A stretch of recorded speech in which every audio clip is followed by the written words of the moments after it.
Olá, seja bem-vindo. Esta aqui é a nossa lição da Escola Sabatina. Toda semana a gente junta aqui alguns amigos para falar um pouquinho sobre Jesus, sobre Deus, sobre as coisas importantes, aquilo que toca nosso coração, aquilo que move a gente. Por isso nós somos muito felizes de estar aqui. Toda semana eu tenho amigos diferentes, por isso hoje eu tenho aqui Michael Douglas, meu amigo Michael, também nosso líder aqui na nossa igreja, e também Daniel Carquejo também, que está sempre junto aqui, frequenta também uma das nossas igrejas. Deus abençoe vocês dois aí, amigos. Sejam Amém. muito bem-vindos, tá bom? Nós vamos começar com a lição, melhor, com a oração, mas antes de orar, eu vou dizer para você, tenha a sua lição da Escola Sabatina. Nós já estamos na lição número 10. Essa daqui é a 10, quer dizer que a gente vai até o número 13, só para eu não falar errado aqui, isso mesmo. Nós vamos até a lição número 13, então você já tem que correr atrás para você ter a sua lição da Escola Sabatina. Lembrando aí, eu sei que teve um mal entendido no nosso distrito, algumas pessoas compraram a lição desse mês no mês passado, então elas estão chegando fácil para vocês, não precisem se preocupar, a lição vai estar na mão, mas o importante é a gente ter o material. Se você não tem ele impresso, tem ele no celular, tem o link, tem o aplicativo, tem PDF, tem de tudo. O importante é buscar realmente a lição da Escola Sabatina e o conteúdo bíblico na sua vida, na minha vida, na vida de todos nós. Nós vamos começar fazendo uma oração. Já fiz o meu apelo, que é importante ter a lição. Então eu vou pedir agora para o Michael me ajudar aqui, falando com Jesus e pedindo uma bênção para o nosso estudo. Michael, seja bem-vindo de novo. Você pode dividir esse momento de oração com a gente? Amém. Vamos orar. Maravilhoso Deus, neste momento queremos te agradecer pela oportunidade que temos de recapitular essa lição maravilhosa. Que o Senhor seja o nosso professor e que possamos tirar grandes proveitos da tua palavra. Te agradecemos em nome de Jesus. Amém. Amém. Amém, glória a Deus. Obrigado, Michael. Nós vamos começar aqui batendo um papo sobre esse texto que é tão especial, a Bíblia Sagrada. Todas as semanas desse trimestre nós estamos falando sobre o livro de Marcos. Nós lemos na última semana sobre o capítulo 11 e 12 e agora chegamos no 12, no verso 41, e nós vamos até o capítulo 13, no verso 32. Nós vamos falar um pouquinho sobre alguns discursos de Jesus, algumas coisas especiais que ele passou para aquelas pessoas naquela época, principalmente nas conversas com os discípulos, sobre as coisas que aconteciam, mas também apontando um tempo futuro. Afinal de contas, o tema da lição da Escola Sabatina dessa semana é os últimos dias. E para falar dos últimos dias, a gente primeiro precisa tirar um preconceito, vai?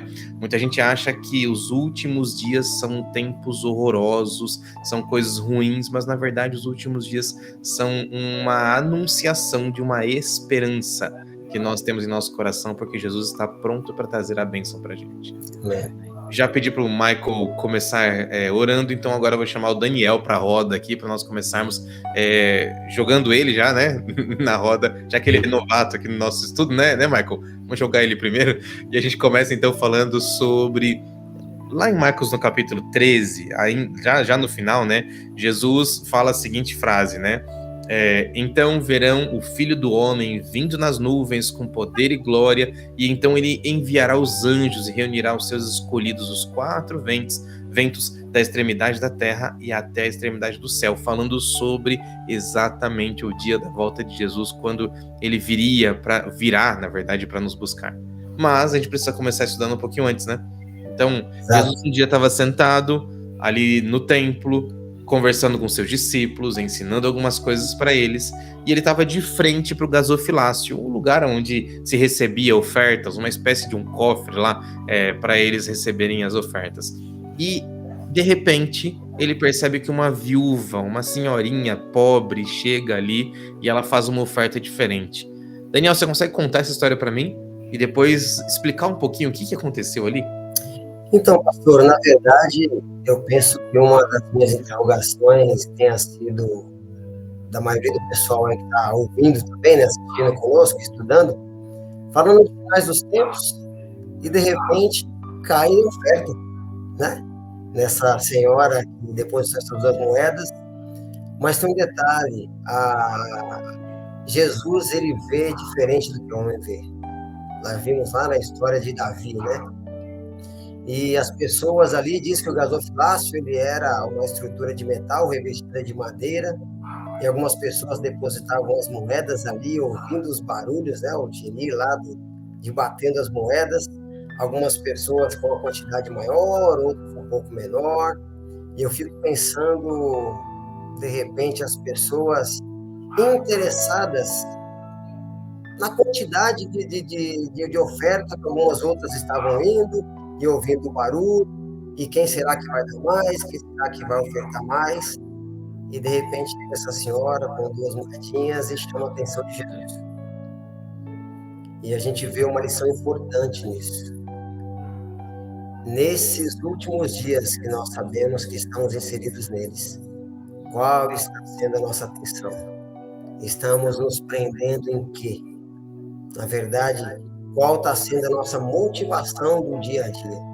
Será que só recurso, angariar fundos, conquistas, comprar coisas? E Jesus fala ali para aquelas pessoas que estavam ao seu redor, para os discípulos, que aquela senhora é a que depositou um valor muito maior do que as outras. Porque, na verdade, ele não estava falando de valor monetário ou de dinheiro, ele estava falando do coração. O que realmente estava interno ali no coração daquela senhora. Ela estava depositando o tudo que ela tinha, porque ela sabia exatamente quem é o dono de nossa vida, quem é o nosso, que supre as nossas necessidades, que é a pessoa que supre as nossas necessidades, que é Deus, né? Que tem tudo nas suas mãos, como a Bíblia fala, que é o dono do ouro e da prata. Então, é uma lição importante nos últimos dias, porque as pessoas estão envoltas em ansiedades, e uma grande parte, ansiedade financeira. E Mateus também fala, né, a questão da ansiedade, que dos pardais, do lírio do campo, que a gente não deve se preocupar com essas coisas, porque Deus, se nós formos fiéis, o nosso alimento, a nossa vestimenta será certa. O ponto principal aí, eu entendo exatamente o que você falou, é que a gente está focando no lugar errado. Não é? A gente olha para as pequenas moedas como se elas fossem salvar a nossa vida, como se eu ali recorrendo ao meu miserável salário, perto das bênçãos de Deus, né? Perto do que ele podia fazer com o poder dele, achando que o meu salário, que as minhas forças vão resolver minha vida. Exato. Quando na verdade ele estava subvertendo, ele estava invertendo a situação ali para dizer assim, gente, percebe quem é a mais abençoada? É aquela que entregou tudo. Não é aquele que jogou um monte de moedas ali dentro. E quando ele inverte, isso aí tá falando exatamente sobre o fim dos tempos. Porque é assim que nós vamos poder nos posicionar quando tivermos a prova, né? A grande dificuldade. Quando nos desprendermos, né, pastor? Quando nós tivermos realmente nosso coração desprendido de tudo que está aqui nessa terra, nesse meio de campo que nós estamos vivendo aqui, e quando nós almejarmos, até a questão dos finais dos tempos traz uma certa ansiedade para alguns, mas tem que nos trazer a esperança, na verdade. Mas, como Jesus falou ali, vai depender onde que está o nosso coração. Sim.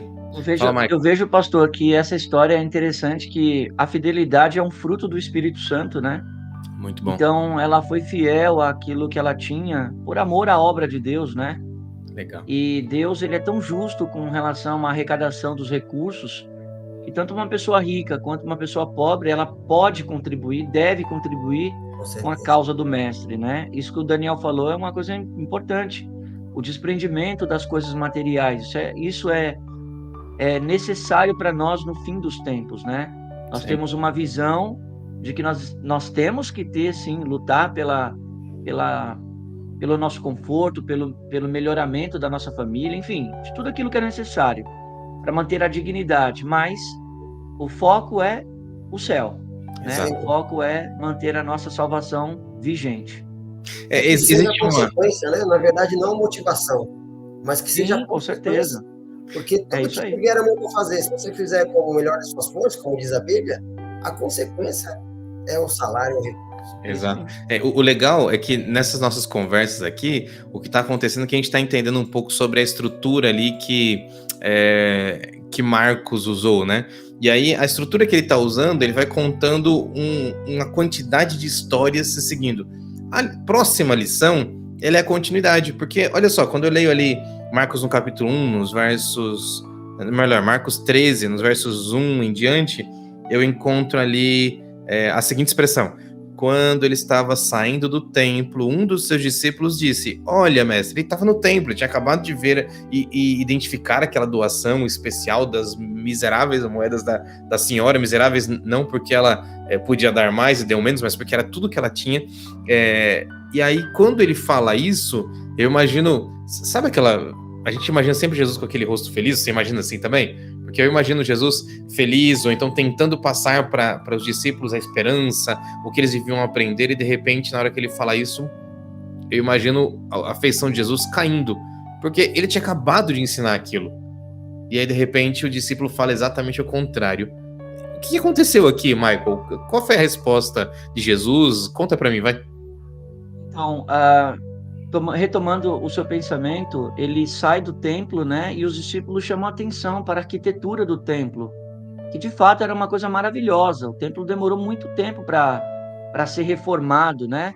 Então nós temos aí o templo de Salomão sendo destruído por Nabucodonosor. Depois do cativeiro, Zorobabel constrói esse templo que foi reformado por Herodes o Grande. Demora-se vários anos, né? A gente sabe que foram 40 anos, mas o historiador aqui, o autor, disse que demorou até muito tempo, perto do ano 60, né? Então, assim, a mentalidade judaica era de que o templo era a presença de Deus, né? Ou no templo estaria a presença de Deus. E quando Jesus diz não ficará pedra sobre pedra, eles ficaram estarrecidos. Como assim? A pedra aqui, pesa não sei quantas toneladas. Olha só que maravilha isso daqui. E de fato aconteceu. Então, eu acredito, pastor, que o Senhor Jesus ali, retomando esse pensamento profético, né, que ele estava tentando imprimir na mente dos seus discípulos, deveria ficar latente com relação àquilo que eles mais davam valor, que era o templo, que era a cultura deles, né? Muito bom. Quantas vezes a gente, né? Vamos puxar rapidinho aqui para nossa cultura e pensar se a gente não faz a mesma coisa. A gente dá. Com certeza. Sabe aquela história de você jogar o bebê junto com a água suja? Eu esqueci como é que é esse ditado popular, mas a gente de vez em quando faz isso, né? A gente dá tanta atenção para uma coisa, a gente esquece a outra que é importante. Jesus estava identificando que ele estava ali para salvar as pessoas, que ele, como Deus, era importante naquele lugar. Aquele templo tinha sua imponência, obviamente, mas ele não era mais importante porque ele era mais bonito do que os outros que foram construídos. Ele era mais importante porque Jesus tinha pisado nele. Sim. O próprio templo vivo estava na frente deles. Exatamente. Então, Cristo, ele chama, eu tô aqui com vocês. Eu vou morrer, vou ressuscitar, vou voltar para buscar vocês. Eles não entendiam isso. Exato. O senhor falou, pastor, Jesus acabou de dar uma lição lá na referência da oferta da senhora, e de repente ele se volta os olhos para a magnitude do tempo, do que estavam ali, perdendo o foco do que o Marco falou, a presença de Deus. E aí que tá, vocês já ouviram, obviamente, algum sermão falando que dizimar e ofertar é adorar? Todo mundo já ouviu um sermão como esse. Claro. Olha só o que Jesus tinha acabado de ensinar. Aquela mulher tinha adorado a Deus, aquela mulher tinha feito a adoração verdadeira, os outros não. E aí eles saem desse ensinamento e o que eles fazem? Eles adoram o templo. Sim. Eles não adoram ao Deus que estava na frente deles. Exato. Então, aqui tem uma coisa importante, pastor. Em Cristo ele se retira, aí os discípulos mais chegados perguntam: Senhor, que história é essa? Explica direito pra gente, que é a próxima lição. Sim. Então ele começa a discorrer. Então ele leva a mente dos discípulos para o futuro. Mas o senhor vai falar aí com certeza, nós adventistas, nós temos uma maneira singular de interpretarmos a palavra de Deus com relação às profecias, né? Então Cristo agora está ensinando eles que teria um evento pequeno, né? Uma proporção pequena, mas estendendo para o futuro, numa proporção bem maior. Ele começa a explicar aqui as profecias de Daniel para eles. Que privilégio, né? Mas eles não tinham ainda consciência de todo o drama que eles iriam enfrentar. Sim, perfeito. Mateus, vai lá, Daniel. Mateus 6:21, ele fala: onde está o teu tesouro, ali está o seu coração. E eu penso que ao contrário também é verdade. Onde está o teu coração, ali é o que você vai dar valor, ali é o seu tesouro. E, infelizmente, os discípulos eles estavam dando valor às coisas que estavam diante dos olhos, às construções magníficas, como eram o templo, o Michael comentou um pouco, mas que fica de lição para nós. Onde que está o nosso coração? O que realmente é nosso tesouro? O que nós realmente estamos almejando? Somente alcançar coisas aqui nessa terra? Conquista, não que seja errado, mas as conquistas aqui da terra? Exatamente, a gente precisa conquistar, a gente precisa crescer, mas não é esse o foco, né? É aí que vem a resposta que o Michael já introduziu aqui, né? Jesus comentando isso com eles, dizendo, gente, vocês estão olhando para o lugar errado. Tanto que cada uma dessas pedras aqui vai ser derrubada, então não adianta a gente basear a nossa salvação nessas pedras. Mas pare e pense um pouquinho que a salvação vem muito maior. E ele comenta rapidamente, né? Ele não gasta tempo com isso, mas ele comenta rapidamente. Vocês sabiam que esse templo vai ser totalmente destruído? E até vou dar uma dica para vocês, colocando minhas palavras, né? Jesus coloca assim, a partir do verso 14: quando vocês virem o abominável da desolação, deem-o fora, fujam dessa cidade. Não achem que a cidade de Jerusalém é a salvação. E aí, deixa eu fazer uma crítica rapidinho, eu volto pro texto aqui. Muitos de nós, infelizmente, ainda adoram Jerusalém. Não que ela não tenha a sua importância, por favor. Jerusalém tem a sua importância. Aquela região... Cidade, o senhor está dizendo, pastor? Isso, a cidade, exato. Sim, perfeito, concordo. Até nós aqui do Brasil, às vezes dizemos, não, porque Israel, não, porque Jerusalém. E nós jogamos nossa adoração ao lugar. E o próprio Jesus estava dizendo, não é o lugar o importante. Não é, exatamente. Tanto que, no ano 70, a profecia, o que Jesus contou que seria destruído, não sobraria pedra sobre pedra, aconteceu ali. No ano 70, a cidade de Jerusalém foi totalmente destruída. O único muro, só para desfazer, né, o pedra sobre pedra, o único muro que sobrou em pé até hoje daquela construção de Jerusalém é o Muro das Lamentações. Todo o resto foi destruído. E o Muro das Lamentações, as pessoas vão lá e tocam para, sabe, dizer assim, eu vou pegar um pouco do poder que tinha aqui, porque Jesus passou por aqui. O Muro das Lamentações tinha o templo, e só para você tentar fazer na sua mente aí o mapa, né, da igreja, tinha ali o templo, aí existia a primeira parede, a segunda parede, essa daqui é a parede externa do pátio dos gentios, que não era nem o pátio nobre, era o mais externo. O primeiro, né? E para você ter noção de que o que sobrou não é importante, pelo menos não na construção que eles entendiam na época. E o que Jesus estava dizendo era isso: olhem para as coisas que são realmente importantes, que merecem adoração. E quando ele fala sobre o abominável da desolação, ele estava apontando para o que ia acontecer na profecia. Já Daniel já tinha tocado no assunto e aconteceria uma grande destruição ali, e Jesus dá para eles a dica, né, de, gente, quando vocês virem aquele povo que vem para desolar, que vem para destruir e fazer abominação quanto ao reino de Deus, que eram os romanos, exato, quando eles sitiarem a cidade, vão embora. Não é Etíoco Epifânio não, pastor? Não dá para ser Etíoco Epifânio, por causa de um negócio muito simples. Ele é anterior a Jesus, né? E Jesus está contando uma profecia. Antíoco Epifânio é 300 anos antes de Jesus. 200. Então, 200, né? Tava quase. Ele não dá para encaixar qualquer outra coisa. E aí, vamos lá. Já que você falou de Antíoco Epifânio, eu ia passar por cima, mas acho que é importante. Nós, adventistas, traduzimos a profecia, ou nós entendemos a profecia com um preceito. Nós chamamos de crítico histórico. O nome histórico ele é bem importante, porque existem dois outros tipos de pessoas. Quem diz que é Antíoco Epifânio está jogando para o passado. Esses são os preteristas. Os preteristas, os passadistas, né? Só para aqueles que olham sempre para o passado, eles tentam jogar sempre para dizer assim, toda a profecia já foi cumprida lá atrás. Não tem nada a ver com a gente. E existem os futuristas. Olha, em algum momento vai acontecer, mas fica tranquilo, isso não existe não é para agora. Mas a Bíblia não está falando isso. A Bíblia está dizendo que é no nosso tempo. Não que vai acontecer com a gente, mas que as coisas vão acontecendo na história da Terra. Por isso existem as profecias, para apontar para a gente. Posso discorrer aqui sobre a questão dessa... Peço licença até por favor, pro Daniel. Por favor. Sobre esse abominável da desolação. Os estandartes romanos, eles eram a figura, né, da presença do Estado romano em cada região.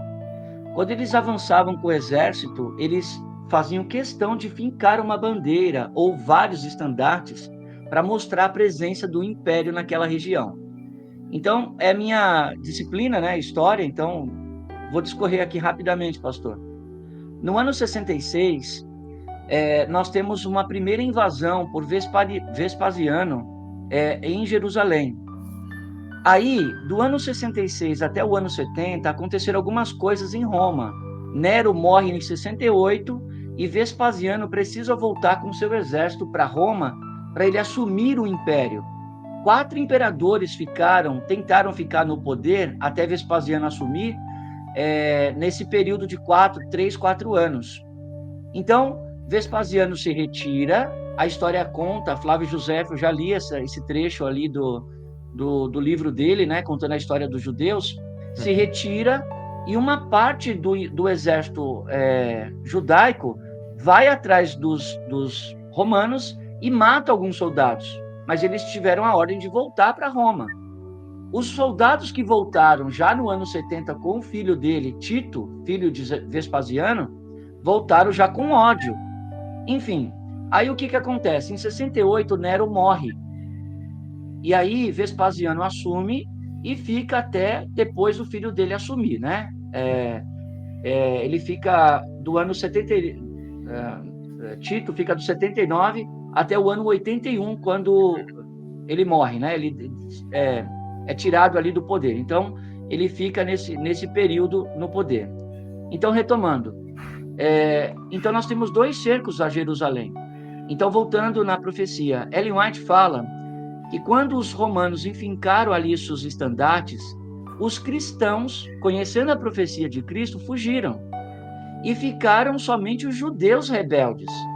Aí, quando o general Tito volta com o cerco total para destruir de fato, né, que não era a intenção dele, segundo o próprio José, e a senhora White corrobora com isso, os cristãos já estavam longe.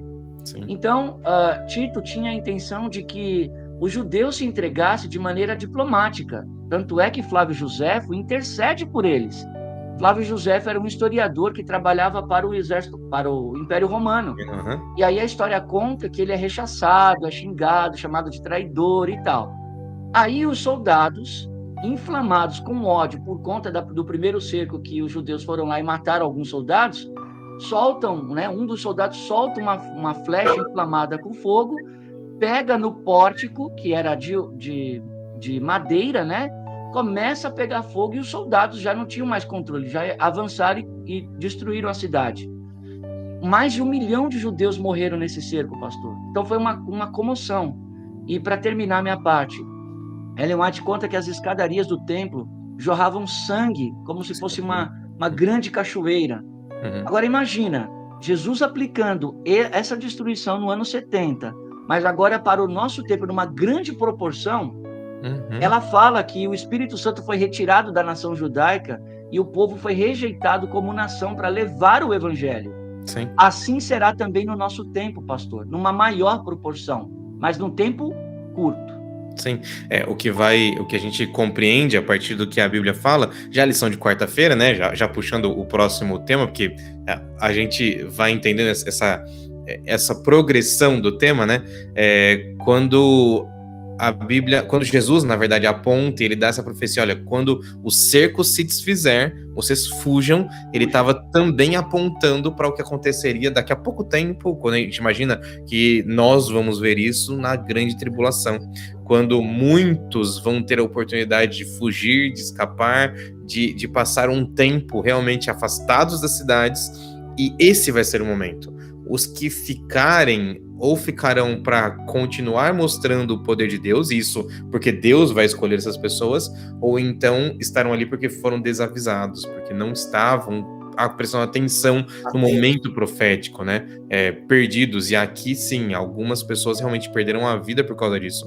Fazendo o link, né? Esses textos de Marcos no capítulo 13, eles apontam claramente para Daniel 7, 8 e 9, onde a gente vê ali o poder do chifre pequeno chegando e assolando, ou seja, brigando contra o povo de Deus. porque Exato. esse será um momento de grande perseguição, de grande tribulação. Mas, presta atenção, assim como foi o aviso de Jesus naquela época, Jesus também avisa a gente agora que haverá um momento de fugirmos, de não sofrermos dessa forma e de que nós em breve iremos para o céu. Esse é o ponto Com principal. certeza, com certeza. Daniel. Inclusive, pastor, não tem, eu acredito que não tenha nada neutro nesse mundo. Uhum. É o sim, sim ou não, não, é o bem e o mal, e é o que eu costumo falar, e principalmente para os jovens, nós temos que sempre olhar para todas as coisas com o olho do conflito, porque tudo está sendo planejado, olhado, manipulado. Nós sabemos que Deus está ao nosso lado, mas Ele deixou orientações e diretrizes, como acabou de falar muito bem lá no círculo humano. Os cristãos perceberam a situação, lembraram do que Jesus havia já profetizado e fizeram sua caminhada, sua fuga. Será que nós estamos atentos para todas as coisas, quer seja no acadêmico, político, pessoal, profissional, familiar, o que está nos rodeando? Será que estamos atentos para isso? E sabemos que a grande tribulação virá. Uhum. Como estará o nosso preparação, nosso coração, o nosso preparativo para esse momento? Perfeito, Daniel. Eu vou puxar aqui e vou ler o texto bíblico de Marcos 13, dos versos 20 a 23. Acho que eles são importantes para a gente compreender aqui, né? Jesus, no discurso dele, ele coloca as seguintes palavras. Verso 20. Se o Senhor não tivesse abreviado tais dias, ninguém sobreviveria. Ele estava falando sobre coisas passadas? Não, estava jogando para o futuro. Tanto de Jerusalém, quanto um tempo futuro que nós acreditamos que acontecerá daqui a pouco tempo. Mas por causa dos eleitos, por ele escolhidos, ele os abreviou. Se alguém então lhes disser, vejam, aqui está o Cristo, ou vejam, ali está ele, não acreditem. Ué, isso aqui não é da época do ano 70, não é da destruição de Jerusalém, agora ele está jogando para o futuro real, nos nossos dias, quando daqui a pouco isso acontecerá. Depois ele continua, verso 22, pois aparecerão falsos cristos e falsos profetas, que até realizarão sinais e maravilhas, para tentar enganar os próprios eleitos. Por isso, fiquem atentos, avise-os de tudo antecipadamente. Ele está jogando essa profecia para o futuro para que nós aqui, realmente, como o Daniel falou, como o Michael falou, estejamos ativos ou com a mente ligada para os acontecimentos e podermos sair dessa grande tribulação. Pode falar, Michael. Então, nós temos aqui um período interessante, né? Cristo morre no ano 31, nós temos os 490 anos dos judeus, que era o tempo de graça para eles, e faltava uma semana na profecia das 70 semanas. Então, 62 semanas, mais 6 semanas, né? Mais 7 semanas, mais uma semana, dando 70. Na metade dessa semana, morreria um ungido. Ungido é Jesus. E a lição aqui vem falando dessa tribulação. Nós entendemos, pastor, pode ser que eu esteja equivocado na maneira de pensar, essa grande tribulação qual nunca houve, não pode ser jogada para o período da Idade Média, como alguns irmãos acreditam. O período da Idade Média foi um período muito grande, 1260 anos. Então, Cristo ele está apontando para um momento crucial, no último momento da história humana. Então, a Igreja Romana, detentora do poder político e civil, né? Político e religioso, na alta e na baixa Idade Média, ela começa a enfraquecer o seu poder quando nós temos o racha dentro da igreja na Reforma no século XVI. Sim. Então, o Martinho Lutero ele foi considerado o leão da Reforma protestante porque ele conseguiu sistematizar com teses baseadas na Bíblia contra as indulgências e os excessos da Igreja Católica nesse período. Mas, na Revolução Francesa, já no século XVIII, que foi a maior revolução que alterou o status quo, né, da humanidade, tanto política, social, a mentalidade das elites, né, muda tudo, o pensamento racionalista, o iluminismo, a filosofia, tudo muda. Então, o que acontece? Napoleão Bonaparte, no finalzinho da Revolução Francesa, se torna o imperador da França.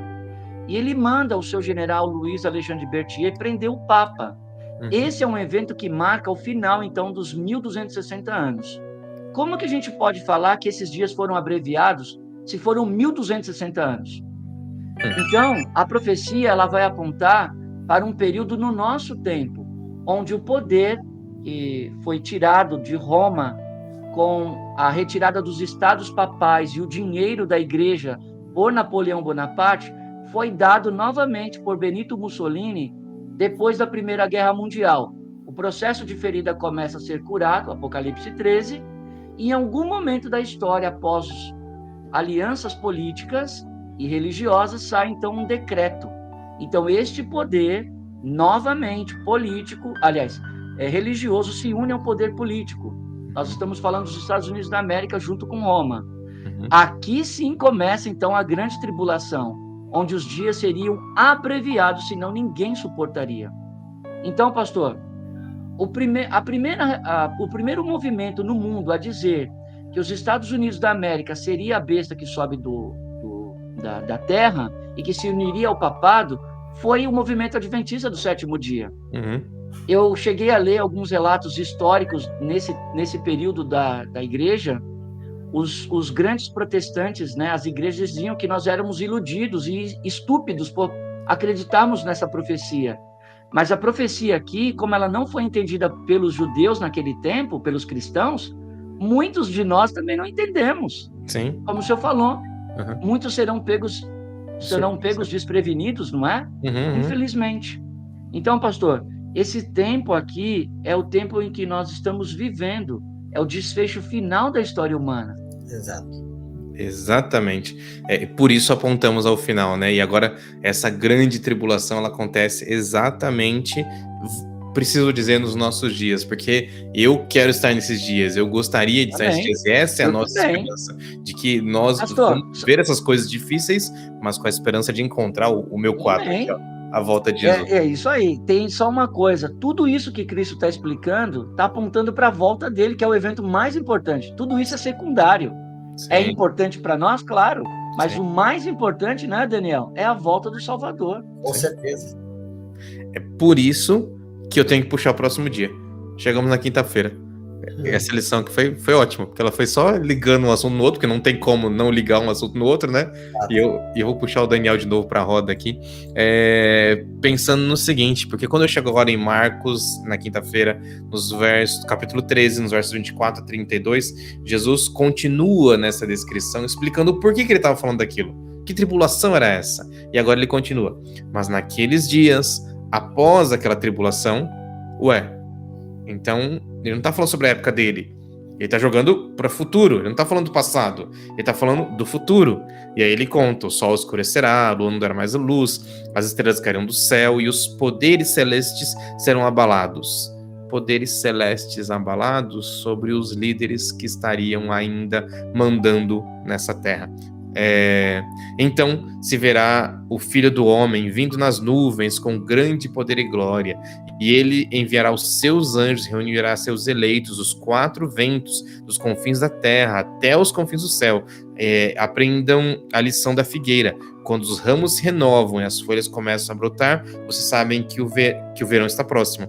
Assim também, quando vier essas coisas acontecerão, saibam que ele está próximo e às portas. E eu lhes asseguro que não passará geração até que todas essas coisas aconteçam. Os céus e a terra passarão, mas as minhas palavras jamais passarão. Quanto ao dia e hora, ninguém sabe, nem os anjos do céu, nem o Filho, senão somente o Pai. Tá falando do que mesmo, Daniel? Volta de Jesus. Exatamente, com certeza. E ele deixa aí, pastor, bem frisado a questão do clima, a questão de algumas intercorrências, né, na Lua, no Sol, nas estrelas, aonde preveria ou daria sinais da breve volta dele. Porém, quando fala aí que essa geração não passará, aí causa alguma confusão em algumas pessoas. Falam: poxa, então quer dizer que aquelas pessoas que viram isso estão vivas até agora? Mas como o Michael deixou claro na aula de história que ele trouxe, ele estava linkando ali essas duas profecias, né? Dentro das pessoas a qual estavam ouvindo essas profecias, passaram ali pela questão do cerco, pela questão colocada ali do muro e da invasão ali de Jerusalém. Então ele estava nessas duas profecias. Inclusive, eu acho que o Mike pode até dar uma ênfase maior aí nessa questão. Porque se a gente colocar aí, geração que passará enquanto acontecer, fala, pô, Jesus não voltou, que não é real. Ele deixou todos esses pormenores para nós nos atentarmos como estaria o mundo como um todo, bem, um pouquinho antes de se ver aí, aparecimento da volta dele. Uma coisa importante, pastor, que eu sinceramente eu não sabia dos termos aqui no original que o pastor aqui colocou na lição. É fantástico. Eu estava tomando banho, pastor, desculpe aqui falar um pouco da intimidade, pensando nisso que a gente estudou nessa lição, né? Puxa, que maravilha! A Igreja Adventista, ela aplica para o tempo correto, mas aplica numa proporção grande, maior, no tempo do fim. Então, como o senhor falou, nós temos um modo historicista, né, de entendermos as profecias. Então, essa geração, Jesus estava falando para aqueles que estavam no tempo dele. Profecia de curta proporção. Sim. Quando ele fala aqueles dias, se refere a nós, ou seja, uma aplicação dupla para a próxima geração que viria, ou a última geração que veria os acontecimentos dos eventos finais. Sim. Então, isso é maravilhoso. Eu sei que você vai concluir, mas é como se fosse, só para dar uma explicadinha rápida, é como se, sabe aquelas piadas que você usa, palavras que são parecidas, mas que têm significados diferentes? É isso que ele está fazendo, e na tradução, é maravilhoso. A gente perde essa noção, a menos que eu volte ao original grego, ou o grego que foi escrito o Novo Testamento, então eu não consigo pegar essa nuance. Então por isso é importante a gente entender a criticidade do texto, ou como eu entendo criticamente ele. Isso é muito legal. E uma coisa, pastor, eu consigo ver, eu falo claro, eu falo por mim, mas eu consigo ver a beleza da profecia na história. É tão lindo você estudar os pontos, né?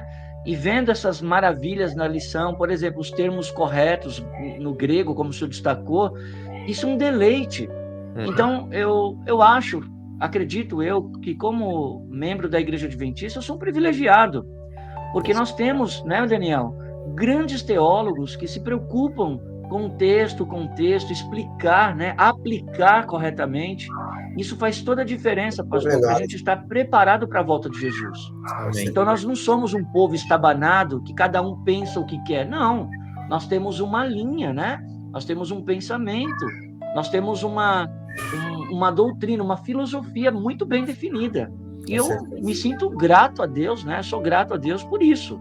Eu consigo ver, historicamente, biblicamente, a beleza da profecia. Isso é maravilhoso.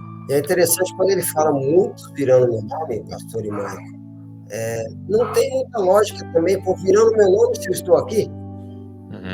Não tem lógica. Se virão em meu nome, ele já está meio que prevendo que ele não estaria presente. Que entra toda na questão que o Maico falou do ungido, das missas das tardes e manhãs, e todos esses pormenores.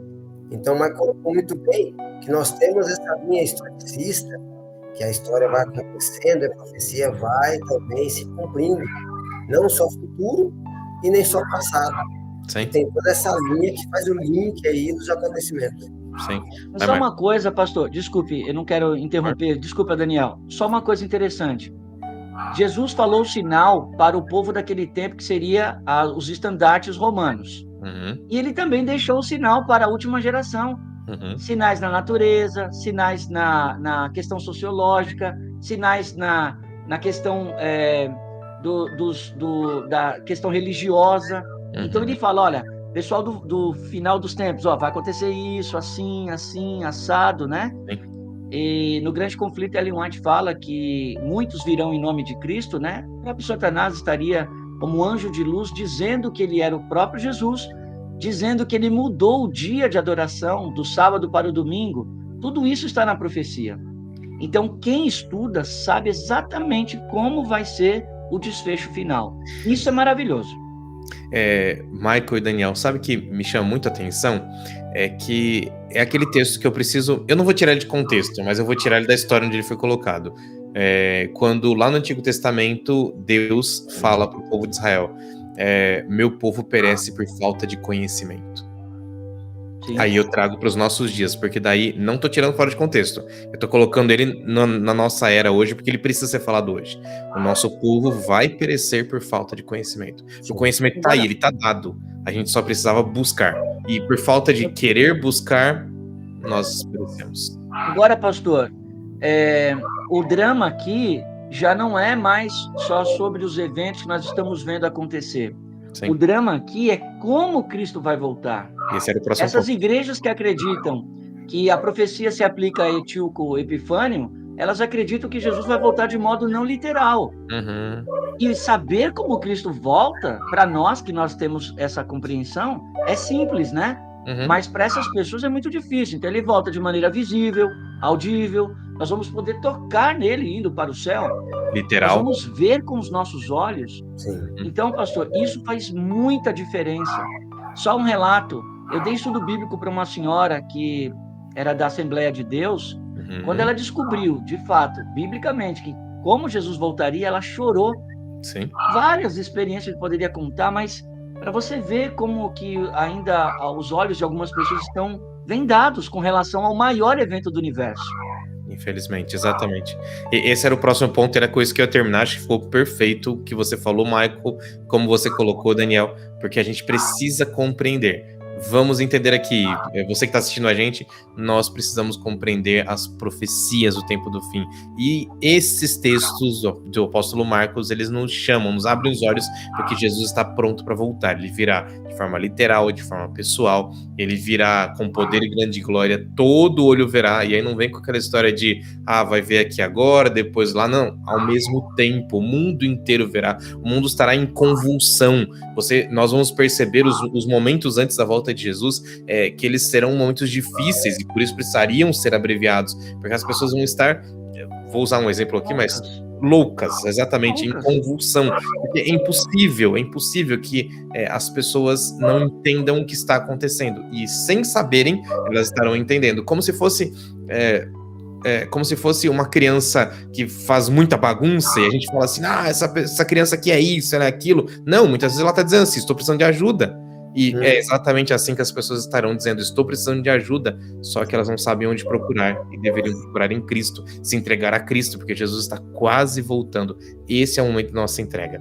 E a gente precisa terminar, e aí eu vou jogar para vocês dois aqui bem fácil, tá? Em 1 minutinho, ou em 30 segundos, que você conseguiu mais breve aí, diga pra mim dessa lição, o que é que você compreende, que tipo de apelo você joga para as pessoas que estão nos assistindo agora. Daniel, por favor, e depois Michael. Pastor, rapidamente, fazendo um resumão de tudo que nós estudamos, analisemos aí como está o nosso coração, analisemos qual é a nossa motivação de estar vivendo, de estar batalhando, de estar correndo atrás de alguma coisa, do que estamos correndo atrás, primeiramente, e saber que é o seguinte, se estamos ficando desesperados por algum motivo, ansiosos por algum motivo, é um sinal que algo não está muito bem no nosso coração, no nosso entendimento. Porque em tudo isso que nós estudamos, falamos, comentamos, o mundo realmente vai estar em colapso. Mas eu lembro da história de Jesus cochilando no meio da tempestade. Então, por mais que você esteja vivendo uma tempestade, tenha a certeza que Jesus está contigo.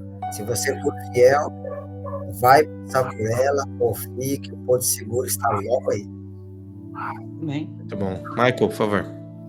Pastor, em Mateus 28, Jesus falou que estaria conosco todos os dias até o fim dos tempos, até o fim do mundo.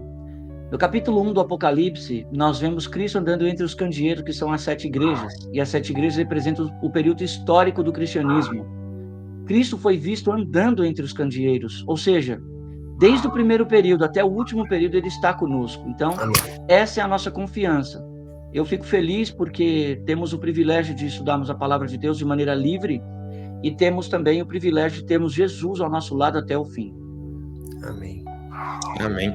Eu termino dizendo o seguinte, o texto de Ellen White ali no Deserto das Nações, na página 509, ela faz um apelo a estarmos vigilantes. Eu não vou ler o texto pela falta de tempo, mas ele diz assim, a última parte, né?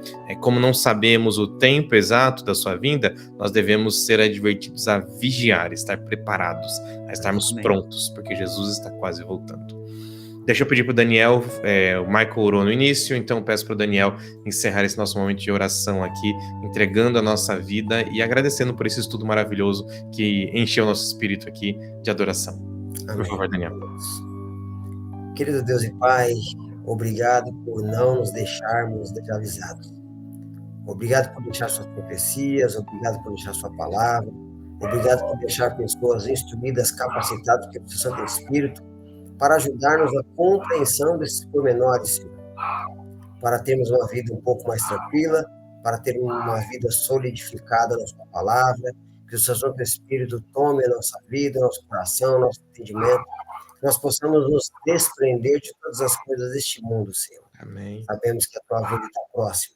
Logo mais, seu Filho amado irá abrir esse céu e virá nos buscar. Que possamos estar preparados para esse dia. Toma-nos em teus braços de amor, abençoe a cada família representada do teu povo, espalhada por este mundo, suprindo, guardando, protegendo cada um dentro da sua infinita misericórdia. Amém. Te clamamos e pedimos todas as bênçãos no nome santo de Jesus. Amém. Amém. Amém. Deus abençoe você. Fica com ele, Michael e Daniel. Muito obrigado. Que Deus abençoe muito a vida de vocês e das famílias aí. Tchau, tchau. Até semana que vem. Até.